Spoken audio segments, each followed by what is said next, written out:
నా పేరు ధనంజయ అండి. నేను ఈ పూర్వ సంస్థలో మన హరినాథ్ టీం ద్వారా నేను బిజినెస్ ఇవ్వడం జరిగింది. నేను 10 ప్లాట్ల వరకు బిజినెస్ ఇచ్చాను. ఇంతవరకు నా 10 ప్లాట్లకు పుడమ సంస్థ వాళ్ళు ఇంతవరకు ఒక్క ప్లాట్ ఇట్లా రిజిస్ట్రేషన్ చేయలేదు. ప్లాట్లు రిజిస్ట్రేషన్ చేస్తామని నమ్మబలికి గత 10 నెలల నుంచి తప్పించుకొని తిరుగుతున్నారు. ప్రతి నెల 20 తారీఖు 15 తారీఖు వారాలు పొడిగించుకుంటూ వెళ్తున్నారు. మాకు పుడమ సంస్థ వాళ్ళు న్యాయం చేయాలి. మా కస్టమర్లకు రిజిస్ట్రేషన్ చేస్తామని 20 తారీఖు డేట్ ఇచ్చారు. ఆ డేట్ ప్రకారం న్యాయం చేయాలని కోరుకుంటున్నాము. తరఫున 1,45,00,000 కట్టించామండి. మాకు 10 ప్లాట్లకు న్యాయం చేయాలి.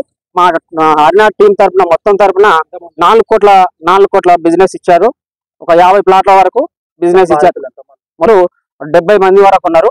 ఈ 70 మంది వరకు ఉన్నారు. ఆ 70 మందికి న్యాయం చేయాలి. న్యాయం చేసేంత వరకు, న్యాయం చేయకుంటే మా బాధితులందరూ ఈ సావే కోరుకునే మార్గం తప్ప ఇంకేం లేదు.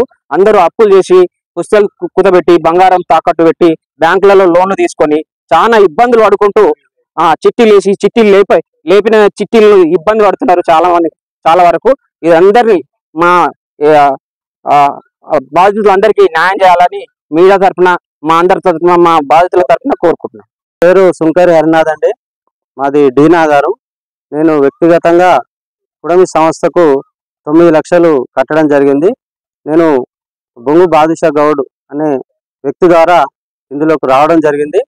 మరి వారి పైన కూడా పుడమి నిర్వాహకులు రామచందర్, చెవుల రామచందర్, మేడి హుసేన్, ప్రభాకర్ అనే 3 వ్యక్తులు ఉన్నారు. వీళ్ళందరూ కూడా బోడుప్పల్లో ఆఫీస్ పెట్టి మరి ఈ పుడమిలో మా తన రియల్ ఎస్టేట్ వ్యాపారంలో చక్కటి అవకాశం ఉందని నమ్మించడం జరిగింది. మన కొండమడుగు దగ్గర ఒక 5 ఎకరాల సైటు, యాదగిరిగుట్టలో 2 సైట్లు, చిట్యాలు 21 సైట్లు మొత్తం మాయే, మా సొంతం సైట్లు మేము కొన్నాము అని చెప్పి మమ్మల్ని నమ్మించడంతో మేము ఇందులో కట్టాము. మేము కట్టడం కాకుండా నాకు తెలిసిన మిత్రుల ద్వారా కూడా నేను ఇట్లా చక్కటి అవకాశం ఉందని నమ్మి చిట్టి లేపి బంగారాలు కుదబెట్టి పర్సనల్ లోన్లు తీసుకొని మా పిల్లల చదువులకు పెళ్లిళ్లకు ఉపయోగపడతాయని మేము ఇందులో డబ్బు దాచుకోవడం జరిగింది. అయితే ఒక 6 నెలల వరకు మాకు వాళ్ళ అన్న ప్రకారం 1,08,000 చొప్పున 10,80,000 చొప్పున ఇస్తారని చెప్పారు. కానీ అవి కొనసాగించకుండా ఒక 6 నెలలు ఇచ్చి ఇంకా కాలయాపన చేస్తున్నారు. గత సెప్టెంబర్ నుంచి ఆగస్టులో కట్టిన వాళ్ళకు మాత్రం కొంతమంది బాధితులకు అస్సలు డబ్బులు ఇవ్వలేదు. కనీసం ఆ డబ్బుకు సరిపడా భూమి చూపెట్టమంటే కూడా చూపెట్టట్లేదండి. ఒక 8-9 నెలల నుంచి చేస్తున్నారు.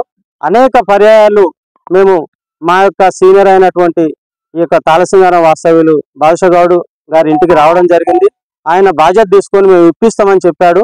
కానీ వాళ్ళు పైన వాళ్ళు కలుస్తలేరని గత నెల నుంచి మాత్రం వాళ్ళు పైన వాళ్ళు కలుస్తలేరు అని చెప్తున్నాడు.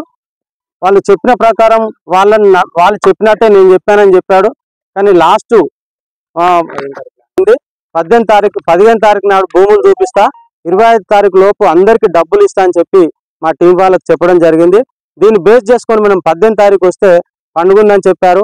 పండుగ నాడు డిస్టర్బ్ చేయొద్దని చెప్పి మేము ఆయన మాట ప్రకారం కొంతమంది పెద్ద మనుషులు కూడా పండుగ ఉంది కదా వెళ్ళిపోండి అంటే, మీరు ఎప్పుడు రమ్మంటారు అంటే బుధవారం రమ్మన్నారు. ఈరోజు బుధవారం 22 తారీఖు పొద్దున్నే 7 గంటలకు రావడం జరిగింది. 10 గంటల వరకు ఇక్కడే ఉన్నాము. మరి రమ్మంటే రావట్లేదు, ఏం చేసుకుంటారో చేసుకోరు అని ఆయన మాకు బెదిరింపు కూడా చేస్తున్నాడు.